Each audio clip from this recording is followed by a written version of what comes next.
Thank you very much, Mr. Chairman, for giving me this opportunity to speak as part of this timely panel, together with these excellent people and experts. In this short presentation, I would like to focus on the political trajectory followed by Erdogan and political Islamists to establish a full-fledged Islamo-fascist regime in Turkey. I also plan to analyze how we can call this regime exactly by applying a scientific criteria, and if I have time, I would like to emphasize on the role that should be played by international community and organizations. While listening to my presentations, please do not omit to analyze the chart on the screen that followed the cover page. Dear friends, as it is well known, all Islamists are Muslims, but all Muslims are not Islamists. This simple logic, which is applicable to Islamic world, is true for Turkey as well. The struggle of political Islamism in Turkey, which built its political projects based on the exploitation of the feelings of religious people, had turned over time into hatred of all types of secularism and diverse lifestyles. By polarizing the society, Turkey's political Islamists have increasingly headed toward a discriminatory and hateful discourse that overshadows the peaceful messages of Islam. As a matter of fact, in Turkey, there had never been a native political Islamism as we know it today. Turkish political Islamism is comprised of different versions of the political Islam imported from Pakistan, Egypt, and North Africa, where it was developed in reaction to colonialism. From this point of view, we can easily say that the Muslim Brotherhood in Egypt and Jamaat-e-Islami in Pakistan were the fathers of political Islamism on which Erdogan's political origins are based. However, following the 1979 Iranian Revolution, the influence of the Iranian Islamism became more dominant over Turkish political Islamism and Islamists. The thoughts of Erdogan's political mentor, Necmettin Erbakan, were based on challenging Islamist conceptions that were radicalized by anti-colonialist movements and the revolutionary understanding in Iran, rather than the moderate local religious concepts and understanding in Turkey. Most of the books and other materials that significantly influenced the political Islamists were generally Turkish translations of works published by such radicalized Islamist groups out of Turkey. Against such a background, Erdogan established the Justice and Development Party with a group of his associates in 2001 and publicly declared he was maintained a distance from the political Islamism, saying, "I have taken off the shirt of Milli Görüş," or we can say national view. The party program and election manifestos were consistent with democratic reformist commitments in support of Erdogan's "I have changed" discourse. Indeed, the AKP and Erdogan had undertaken to fulfill their commitments to rapidly democratize the state, unify the society, and integrate Turkey with the world during their first years in power. Thus, they gained a reputation and credibility both in Turkey and around the world. The Gulen movement, with its rich human capital, civil society entities, and media organs, fully supported AKP's democratization policies and reforms, which embraced the entire society in line with the goal of membership in the European Union.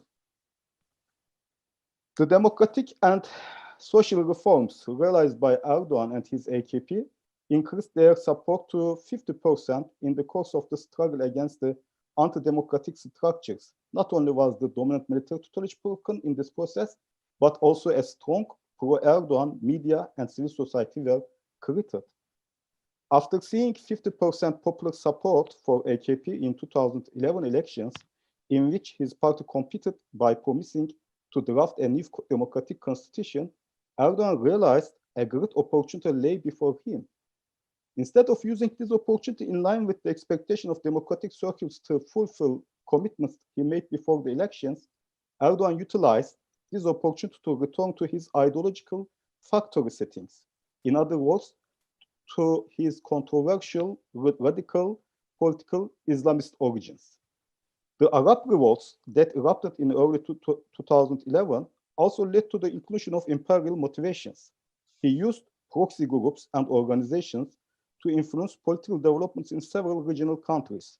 As in the case of Syria, since he could not afford the cost of his illegitimate activities with legitimate public funds, he embarked on both national and international black money and bribery operations, including laundering black money from the illegal oil trade conducted by Iran, which was under UN sanctions. Erdogan was not only caught up in this dirty business, he also expected all segments of society, including the Gulen movement, to support these illegitimate initiatives. Finally, part of Erdogan's illegal international activities was exposed by a corruption and bribery operations on December 2013, and by apprehension of the Turkish National Intelligence Organization's trucks carrying weapons to radical Islamist organizations in Syria in early 2014. Contrary to Erdogan's expectations, the Gulen movement started to distance itself from Erdogan and his AKP. This distance increased as the AKP and Erdogan deviated from democracy. Because of this divergence, Erdogan launched a witch hunt to annihilate the Gulen movement. Erdogan has argued that the December 2013 corruption operations were a coup to topple his government, despite the abundance of evidence. He claimed the graft and bribery operations were carried out by police, prosecutors, and judges who were close to the Gulen movement, and he embarked on the demolition of state mechanism and judiciary. He also launched an intense, systematic, and widespread campaign of hatred to discredit the Gulen movement. Unfortunately, his efforts were facilitated by shutting down all media organs opposed to him, and Erdogan became the only voice appealing to the society.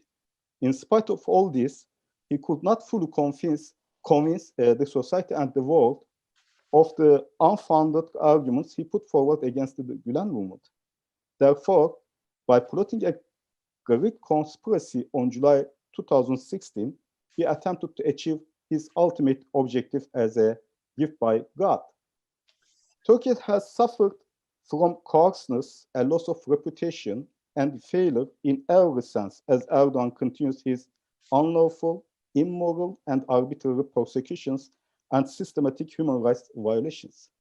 Turkey's prestige and credibility has been devastated along with all its democratic institutions and principles.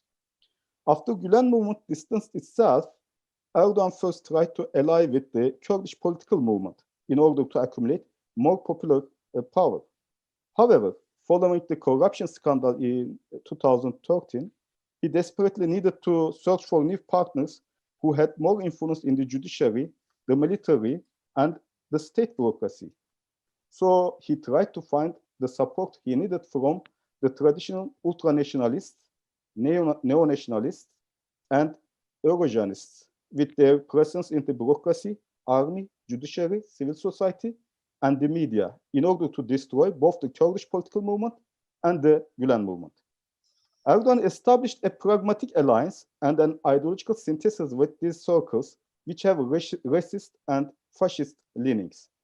Now, the Erdogan regime started to sit on a troika of political Islamist, ultranationalist, and Eurojanist discourses. Those three extreme ideological camps, which were united as anti-West, anti-Christian, anti-Semitic, anti-Kurd, and anti-Gulen movement, constituted the main elements of Erdogan's Islamo-fascist regime. From the composition of these three toxic ideological elements, a lethal, oppressive regime has emerged from those who are not part of this equation.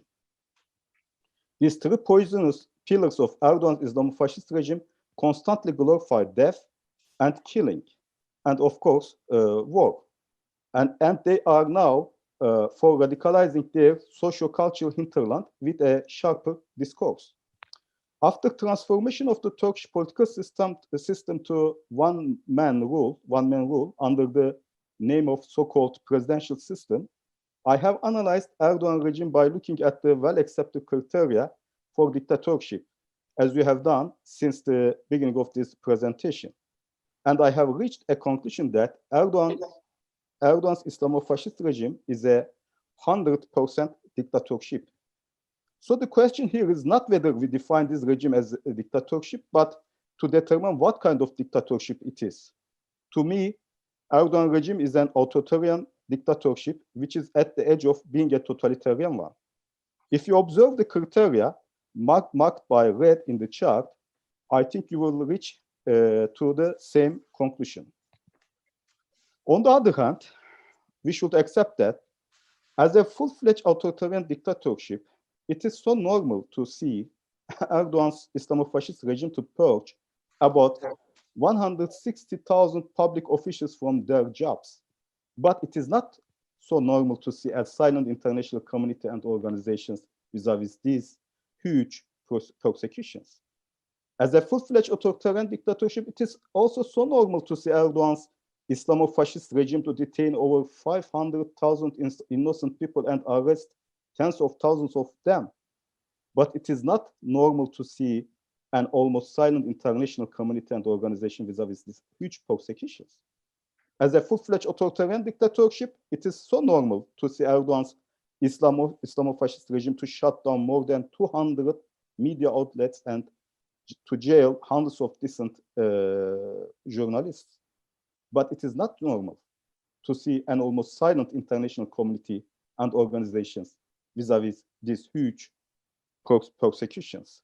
As a full-fledged authoritarian dictatorship, again, it is so normal to see Erdogan's Islamofascist regime to jail thousands of innocent women and hundreds of babies and children. But it is not normal to see an almost silent international community and organizations vis-a-vis these huge persecutions.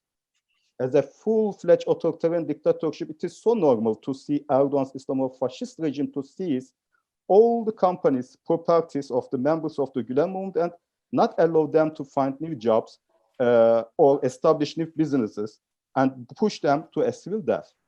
But it is not normal to see an almost silent international committee and organizations vis-a-vis these huge persecutions.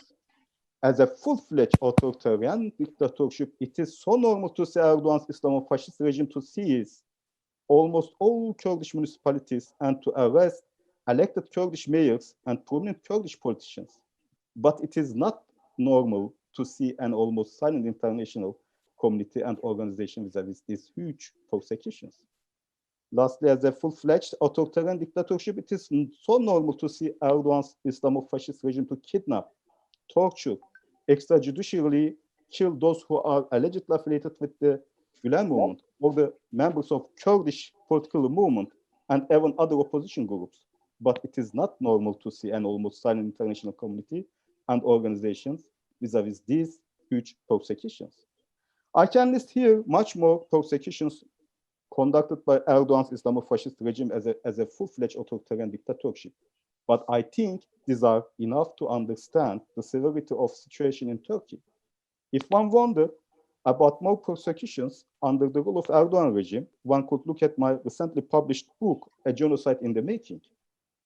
I should underline, as my concluding remarks, that Erdogan's Islamofascist regime has done what is expected from a full-fledged authoritarian dictatorship, no more, no less.